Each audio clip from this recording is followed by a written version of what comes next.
Hello everybody, my name is Mohammad Bahry and I'm a PhD student at University of Guelph.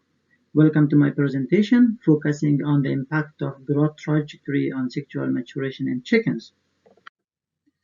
As we know that reproduction in chickens is controlled under the HPG axis, which mainly relies on stimulatory and inhibitory inputs.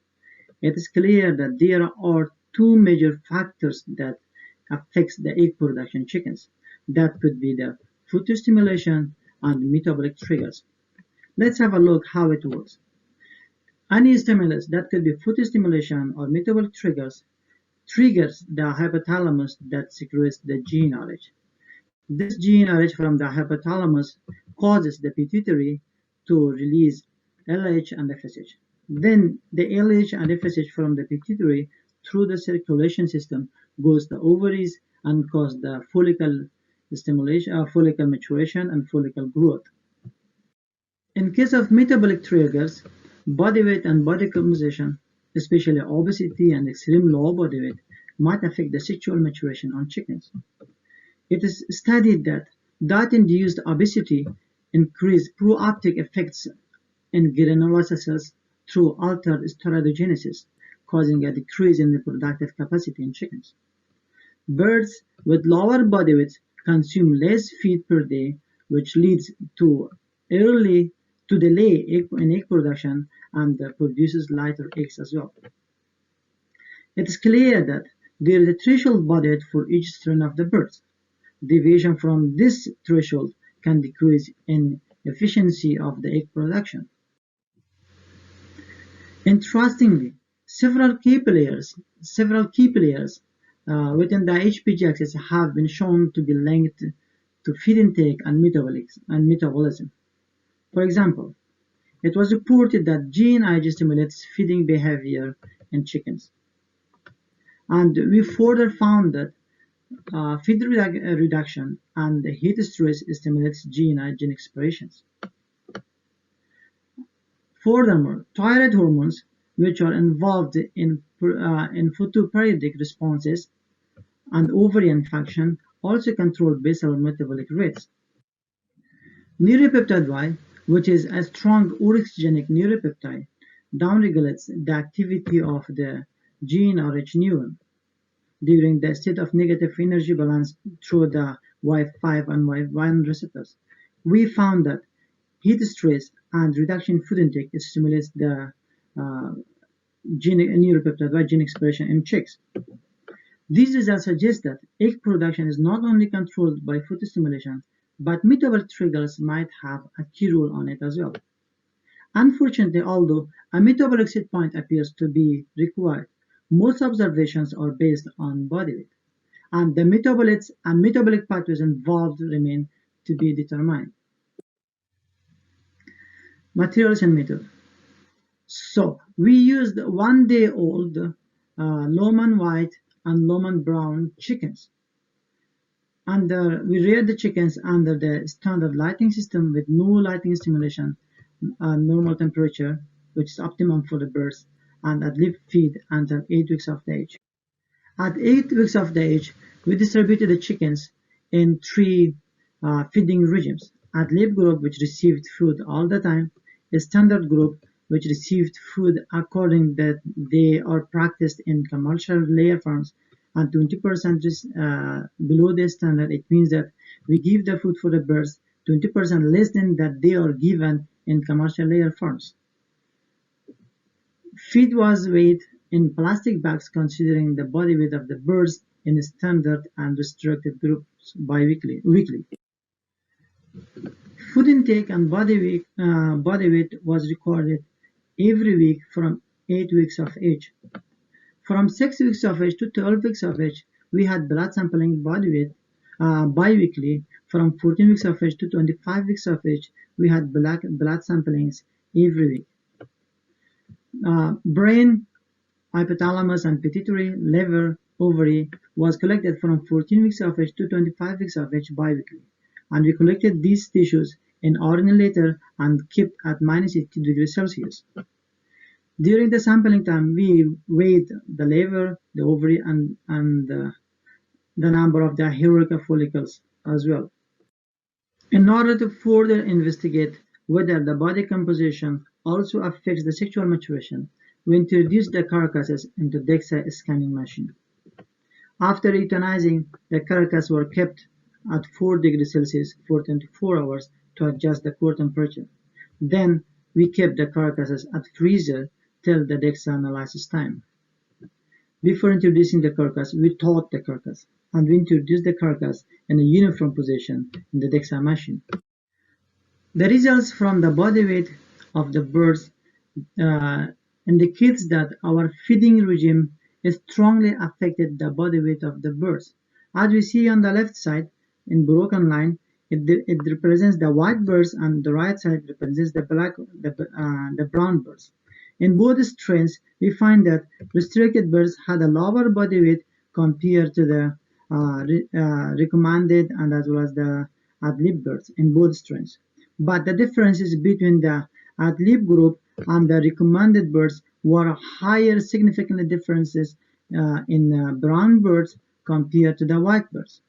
It means that the food that we are given, it is given for the birds in the commercial air farms are not sufficient for the brown birds, and the brown birds does not reach satiety. And if we give opportunity for the brown birds, they might eat much more feed that they are given right now.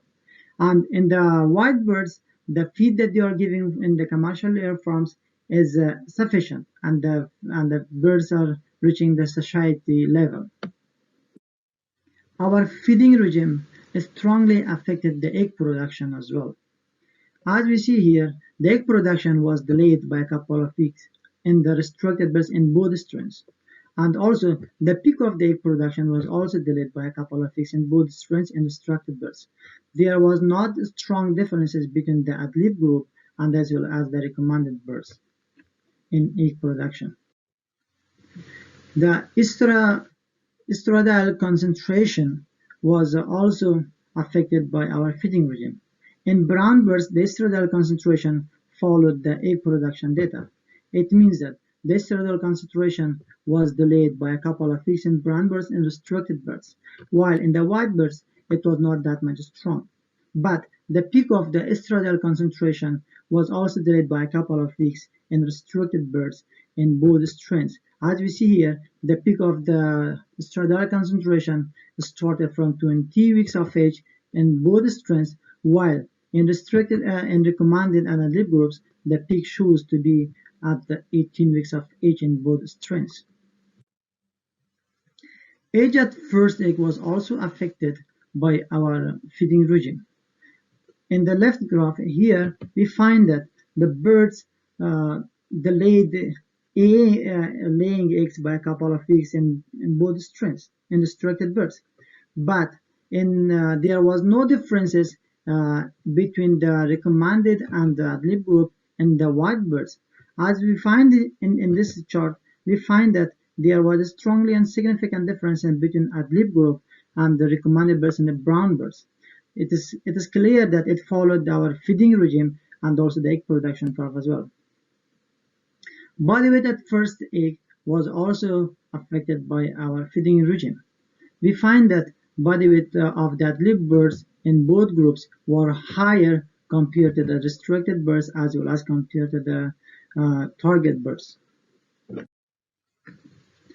The results from the ovary wet follicle and ovary without follicles indicates that the sexual maturation is strongly affected by our feeding regime. It means that in case of the ovary without follicle, it means that by passing of the time, the ovary weight without follicle was increased. The ad-lib birds had the higher ovary weight without follicle compared to the restricted and the recommended birds. And ovary with follicle, it means that the ovary which had the follicle around 9 millimeter in diameter or bigger than that was also affected by our feeding regime.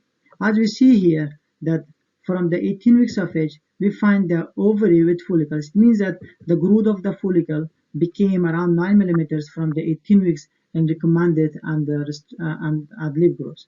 But We don't have birds that have the bigger follicle, which is around 9 millimeter until 19 or 20 weeks of age in both strains in restricted birds. Number of hierarchical follicles was also affected by our feeding trajectory. Adlib birds had the higher number of hierarchical follicles, and the restricted birds had the lower number of the hierarchical follicles. Hierarchical follicles, which were 9 millimeter or bigger than that, was appeared in restricted birds from the 20 weeks of age, maybe started from 19 weeks of age. In the white birds, we had just one bird that had a follicle around the 9 millimeter in the hierarchical follicles. The sample size in these groups were 6 birds in each group. The results from DEXA indicates that the tissue weight, which includes the feeder, the muscle, the bone, the fat, everything, was affected by our feeding regime. Adlib birds had the higher tissue weight compared to the restricted and target birds.